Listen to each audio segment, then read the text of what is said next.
La neurochirurgie, c'est la chirurgie du cerveau, de ses enveloppes et également de la colonne vertébrale. Dans le cadre de cette neurochirurgie, donc, on est amené à opérer des tumeurs cérébrales, des personnes qui ont des malformations vasculaires cérébrales, des personnes qui ont eu des traumatismes crâniens, des malformations congénitales. On a 3 techniques un peu nouvelles qui ont été mises en place dans le cadre du nouvel hôpital Pasteur 2 où nous sommes aujourd'hui.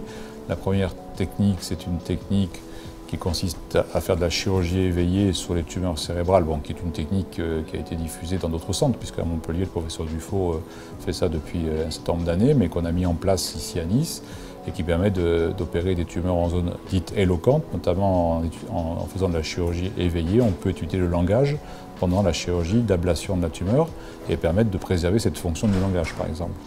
Après, la deuxième technique, c'est une IRM que l'on peut faire pendant l'intervention chirurgicale, à savoir qu'on a un accès à l'IRM durant la procédure, donc on enlève la tumeur et on vérifie par une IRM opératoire que l'on a enlevé toute la tumeur.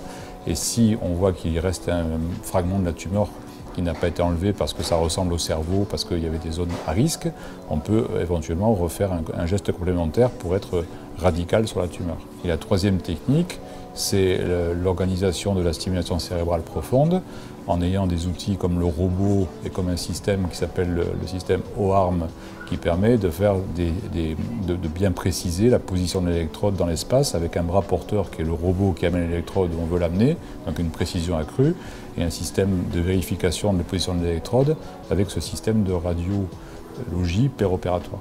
Ça se fait dans certains services de neurochirurgie en France ou dans le monde, mais c'est sûr que ça a pris un essor considérable depuis à peu près une vingtaine d'années, et avec les progrès technologiques qui ont permis de faire des choses de plus en plus extraordinaires. Et maintenant, on connaît par exemple le traitement de la maladie de Parkinson avec de la stimulation cérébrale profonde. On met des électrodes dans le cerveau des malades pour essayer d'améliorer leurs symptômes, en particulier le tremblement et le fait d'avoir une rigidité.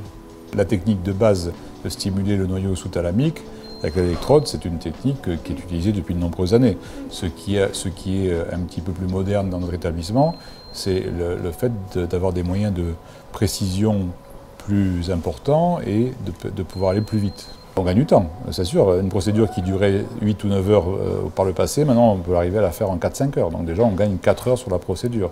Et deuxièmement, la précision de la procédure est meilleure. Donc on a également moins de problématiques d'électrodes mal localisées, où on gère mieux le positionnement exact de l'électrode.